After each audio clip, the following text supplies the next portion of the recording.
News 18 ಕನ್ನಡದ digital ಕಂಟೆಂಟ್ಗೆ ಸ್ವಾಗತ. ನಾನು ಮಾದೇಶ್. ಸದ್ಯ ಮಧ್ಯ ಪ್ರಾಂತದಲ್ಲಿ ಯುದ್ಧ ಹಿನ್ನೆಲೆ ಭಾರತದಲ್ಲಿ ಎಲ್ಪಿಜಿ ಗ್ಯಾಸ್ಗೆ ಸಂಬಂಧಪಟ್ಟಂತೆ ಸಾಕಷ್ಟು ಎಫೆಕ್ಟ್ ಆಗ್ತಿದೆ. ಕಮರ್ಷಿಯಲ್ ಗ್ಯಾಸ್ ಸಂಬಂಧ ಈಗಾಗಲೇ ಹೋಟೆಲ್ ಮಾಲೀಕರ ಸಂಘಗಳು ಆಕ್ರೋಶವನ್ನು ವ್ಯಕ್ತಪಡಿಸಿದ್ದಾರೆ, ಅಸಮಾಧಾನವನ್ನು ವ್ಯಕ್ತಪಡಿಸುವಂತ ಕೆಲಸವನ್ನು ಮಾಡ್ತಿದ್ದಾರೆ. ಎಲ್ಲ ಕಡೆಯೂ ಕೂಡ ಈಗ ಸ್ಟಾಕ್ ಇಲ್ಲ, ಮುಂದಿನ ದಿನಗಳಲ್ಲಿ ಸಾಕಷ್ಟು ಸಂಕಷ್ಟ ಆಗ್ತಿದೆ ಅಂತೇಳಿ ಸಾಕಷ್ಟು ಆಕ್ರೋಶವನ್ನು ವ್ಯಕ್ತಪಡಿಸಿದ್ದಾರೆ.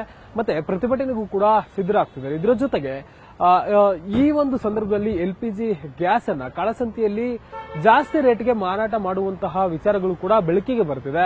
ಹೀಗಾಗಿ ಹಗಲು ದರೋಡೆಯನ್ನ ತಡೆಯೋದಕ್ಕೆ ಅಂತೇಳಿ ಪೊಲೀಸರು ಕೂಡ ಅಲರ್ಟ್ ಆಗಿದ್ದಾರೆ. ನಿನ್ನೆ ಡಿಜಿಐಜಿಪಿ ಸಲೀಂ ಅವರು ರಾಜ್ಯದ ಎಲ್ಲಾ ಪೊಲೀಸ್ ಹಿರಿಯ ಅಧಿಕಾರಿಗಳ ಜೊತೆ ಎಲ್ಲಾ ಜಿಲ್ಲೆಯ ಎಸ್ಪಿಗಳ ಜೊತೆ ಮೀಟಿಂಗ್ ಅನ್ನು ಮಾಡಿ ಒಂದಷ್ಟು ಸಲಹೆ ಸೂಚನೆಗಳನ್ನು ಕೂಡ ಡಿಜಿಐಜಿಪಿ ಎಂ ಸಲೀಂ ಅವರು ನೀಡುವಂತ ಕೆಲಸವನ್ನು ಮಾಡಿದ್ದಾರೆ. ಆಯಾ ಪೊಲೀಸ್ ಠಾಣಾ ವ್ಯಾಪ್ತಿಯಲ್ಲಿ ಓರ್ವ ಪಿಎಸ್ಐ ನೇತೃತ್ವದಲ್ಲಿ ಒಂದು ತಂಡ ಹೋಗಿ ಆಯಾ ಪೊಲೀಸ್ ಠಾಣಾ ವ್ಯಾಪ್ತಿಯಲ್ಲಿ ಎಲ್ಲೆಲ್ಲಿ ಎಲ್ಪಿಜಿ ಗ್ಯಾಸ್ ಸ್ಟೋರ್ ಮಾಡುವಂತಹ ಗೋದಾಮುಗಳಿದಾವೆ ಅಲ್ಲೋಗಿ ಪರಿಶೀಲನೆ ಮಾಡಬೇಕು ಅಂತೇಳಿ ಸೂಚನೆ ನೀಡುವಂತ ಕೆಲಸವನ್ನ ಮಾಡಲಾಗಿದೆ. ಸದ್ಯಕ್ಕೆ ಈಗ ಎಲ್ಪಿಜಿ ಗ್ಯಾಸ್ಗಳನ್ನ ಬುಕ್ ಮಾಡೋದಕ್ಕೆ ಸ್ಟಾಕ್ ಇಲ್ಲ ಅಂತ ಹೇಳಿ ಹೇಳ್ತಿದ್ದಾರೆ ಅಂತ ಹೇಳಿ ಒಂದಷ್ಟು ಮಾಹಿತಿಗಳು ಲಭ್ಯ ಆಗ್ತಿದೆ. ಒಂದು ಕಡೆ ಕಮರ್ಷಿಯಲ್ ಗ್ಯಾಸ್ಗಳಾಗಿರ್ಬೋದು ಮತ್ತೆ ಡೊಮೆಸ್ಟಿಕ್ ಗ್ಯಾಸ್ಗಳದ್ದು ಕೂಡ ಮುಂದಿನ ದಿನಗಳಲ್ಲಿ ಅಭಾವ ಆಗುತ್ತೆ ಅನ್ನುವಂತ ನಿಟ್ಟಿನಲ್ಲಿ ಈಗಲೇ ಒಂದಷ್ಟು ಏಜೆನ್ಸಿಗಳು ಅವುಗಳನ್ನ ಸ್ಟೋರ್ ಮಾಡಿಕೊಂಡು ಈಗ ಪೂರೈಕೆ ಮಾಡದೆ ಸ್ವಲ್ಪ ದಿನಗಳ ನಂತರ ಹೆಚ್ಚುವರಿ ರೇಟ್ಗೆ ಅವುಗಳನ್ನ ಮಾರಾಟ ಮಾಡಬೇಕು ಅನ್ನುವಂತ ನಿಟ್ಟಿನಲ್ಲಿ, ಜೊತೆಗೆ ಬ್ಲಾಕ್ ನಲ್ಲಿ ಮಾರಾಟ ಮಾಡಬೇಕು ಅನ್ನುವಂತ ನಿಟ್ಟಿನಲ್ಲಿ ಸ್ಟೋರೇಜ್ ಅನ್ನ ಮಾಡ್ತಿದ್ದಾರೆ ಎಲ್ಪಿಜಿ ಗ್ಯಾಸ್ಗಳನ್ನ ಅನ್ನುವಂತ ಮಾಹಿತಿಗಳು ಸದ್ಯಕ್ಕೆ ಲಭ್ಯ ಆಗ್ತಿದೆ. ಹೀಗಾಗಿ ಆ ಒಂದು ನಿಟ್ಟಿನಲ್ಲಿ ಆ ರೀತಿ ಆಗಬಾರದು, ಜನರಿಗೆ ತೊಂದರೆ ಆಗಬಹುದು. ಈಗಾಗಲೇ ತೊಂದರೆ ಅನುಭವಿಸ್ತಿದ್ದಾರೆ ಅನ್ನುವಂಥದ್ದು ಗೊತ್ತಾಗ್ತಿದೆ. ಸಾಕಷ್ಟು ಕಡೆ ಎಲ್ಪಿಜಿ ಗ್ಯಾಸ್ಗಳು ಸಿಗ್ತಿಲ್ಲ ಅನ್ನುವಂಥದ್ದು ಕೂಡ ಗೊತ್ತಾಗ್ತಿದೆ.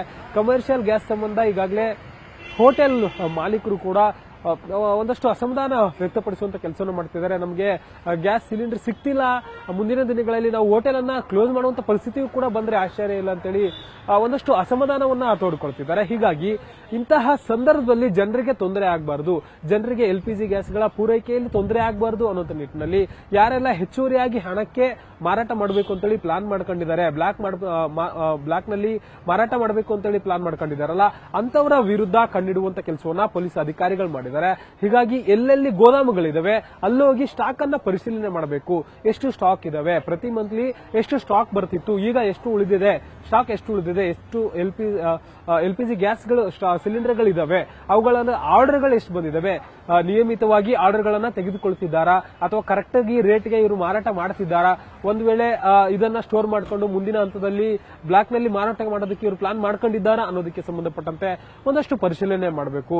ಗೋಡೌನ್ಗೆ ಹೋಗಿ ಸ್ವತಃ ಪಿಎಸ್ಐ ನೇತೃತ್ವದಲ್ಲಿ ಹೊಯ್ಸಳ ಸಿಬ್ಬಂದಿಯನ್ನ ಕರ್ಕೊಂಡು ಹೋಗಿ ಪರಿಶೀಲನೆ ಮಾಡಬೇಕು. ಪರಿಶೀಲನೆ ಮಾಡಿ ಅಲ್ಲಿ ಎಷ್ಟು ಗ್ಯಾಸ್ ಸಿಲಿಂಡರ್ಗಳಿದಾವೆ ಏನು ಅನ್ನೋದಕ್ಕೆ ಸಂಬಂಧಪಟ್ಟಂತೆ ಮಾಹಿತಿಯನ್ನ ಕಲೆ ಹಾಕಿ ಆ ರಿಪೋರ್ಟ್ ಅನ್ನ ಹಿರಿಯ ಅಧಿಕಾರಿಗಳಿಗೆ ಸಲ್ಲಿಕೆ ಮಾಡಬೇಕು ಅಂತೇಳಿ ಸದ್ಯಕ್ಕೆ ಡಿಜಿಐಜಿಪಿ ಅವರು ಸೂಚನೆ ನೀಡುವಂತ ಕೆಲಸವನ್ನು ಮಾಡಿದ್ದಾರೆ. ಕಮಿಷನರ್ ಸಿಮಂತ್ ಕುಮಾರ್ ಸಿಂಗ್ ಅವರು ಕೂಡ ನಗರದ ಎಲ್ಲಾ ಪೊಲೀಸ್ ಡಿಸಿಪಿಗಳಿಗೆ ಮತ್ತೆ ಇನ್ಸ್ಪೆಕ್ಟರ್ಗಳಿಗೆ ಸೂಚನೆ ನೀಡುವಂತ ಕೆಲಸವನ್ನು ಮಾಡಿದ್ದಾರೆ. ಹೀಗಾಗಿ ಇವತ್ತಿನಿಂದಲೇ ಪೊಲೀಸ್ ಸಿಬ್ಬಂದಿಗಳು ಹೋಗಿ ಗೋದಾಮುಗಳನ್ನ ಎಲ್ಲೆಲ್ಲಿ ಎಲ್ಪಿಜಿ ಗ್ಯಾಸ್ಗಳು ಸ್ಟೋರ್ ಮಾಡಲಾಗಿದೆ ಎಲ್ಲ ಕಡೆಯೂ ಕೂಡ ಹೋಗಿ ಪರಿಶೀಲನೆ ಮಾಡುವಂತ ಕೆಲಸವನ್ನ ಮಾಡ್ತಿದ್ದಾರೆ. ಮುಂದಿನ ದಿನಗಳಲ್ಲಿ ಜನರಿಗೆ ಯಾವುದೇ ರೀತಿಯಾದಂತಹ ಸಮಸ್ಯೆಗಳಾಗಬಾರದು. ಯಾಕಂದ್ರೆ ಸದ್ಯಕ್ಕೆ ಕಮರ್ಷಿಯಲ್ ಗ್ಯಾಸ್ ಸಂಬಂಧ ಹೋಟೆಲ್ಗಳಿಗೆ ಮತ್ತೆ ಒಂದಷ್ಟು ದೊಡ್ಡದಾಗಿ ಜಾಸ್ತಿ ಎಲ್ಲೆಲ್ಲಿ ಗ್ಯಾಸ್ಗಳನ್ನ ಯೂಸ್ ಮಾಡಲಾಗುತ್ತೆ, ಕಮರ್ಷಿಯಲ್ ವೈಸ್ ಯೂಸ್ ಮಾಡಲಾಗುತ್ತೆ, ಅಲ್ಲಲ್ಲಿ ತೊಂದರೆ ಆಗ್ತಿದೆ. ಹೀಗಾಗಿ ಮುಂದಿನ ದಿನದಲ್ಲಿ ಸಾಮಾನ್ಯ ಗ್ರಾಹಕರಿಗೆ, ಜನಸಾಮಾನ್ಯರಿಗೆ ತೊಂದರೆ ಆಗಬಾರದು ಅಂತ ಅನ್ನುವಂತ ನಿಟ್ಟಿನಲ್ಲಿ ಕೂಡ ಈಗಿನಿಂದಲೇ ಪೊಲೀಸರು ಹೈ ಅಲರ್ಟ್ ಆಗಿದ್ದಾರೆ.